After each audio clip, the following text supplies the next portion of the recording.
ಗೆಳೆಯರೇ ನಮಸ್ತೆ. B T L ಫಾರ್ಮರ್ಗೆ ಸುಸ್ವಾಗತ. ನಾನು ನಿಮ್ಮ ತಿಪ್ಪೇಶ್ ಮಾತಾಡ್ತಾ ಇದ್ದೀನಿ, ಸಿದ್ದಮ್ಮನಹಳ್ಳಿ. ನೋಡಿ, ಡ್ರ್ಯಾಗನ್ ಫ್ರೂಟ್ಗೆ ಗೊಬ್ಬರ ಹಾಕುವುದಕ್ಕೆ ಆಳಿಲ್ಲದ ಕಾರಣಕ್ಕೆ ನಾನೊಂದು ಉಪಾಯವನ್ನು ಕಂಡುಹಿಡಿದ್ದೇನೆ.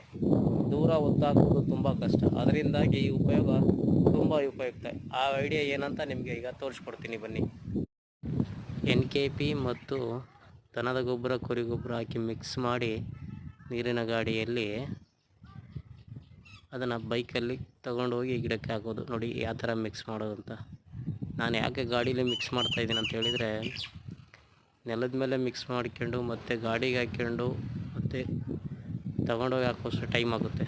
ಅದರಿಂದ ಡೈರೆಕ್ಟಾಗಿ ಗಾಡೀಲಿ ಹಾಕ್ಬಿಟ್ಟು ಚೆನ್ನಾಗಿ ಮಿಕ್ಸ್ ಮಾಡ್ಕೊಂಡು ಗಾಡೀಲಿ ತೊಗೊಂಡೋಗ್ಬೋದು. ನೋಡಿ, ತುಂಬ ದೂರ ಇದೆ, ಜನ ಆಳಿಲ್ಲದ ಕಾರಣಕ್ಕೆ ಇದನ್ನು ಗಾಡಿಯಲ್ಲಿ ಒಯ್ದು ಸಾಗಾಣಿಕೆ ಮಾಡ್ತಾ ಇರೋದು. ಈ ಥರ ಮಾಡೋದ್ರಿಂದ ನಿಮಗೆ ಟೈಮು ಸೇವ್ ಆಗುತ್ತೆ ಮತ್ತು ಲೇಬರ್ ಖರ್ಚು ಕಮ್ಮಿ ಆಗುತ್ತೆ. ನೋಡಿ, ಈ ಥರ ಒಳಗಡೆ ತಗೊಂಡೋಗಿ ಗಿಡದ ಹುಡುಕಾಗ್ತಾ ಇರೋದು. Thank you for watching BTL farmer. Bell icon press ಮಾಡಿ, ಸಪೋರ್ಟ್ ಮಾಡಿ, ಲೈಕ್ ಮಾಡಿ.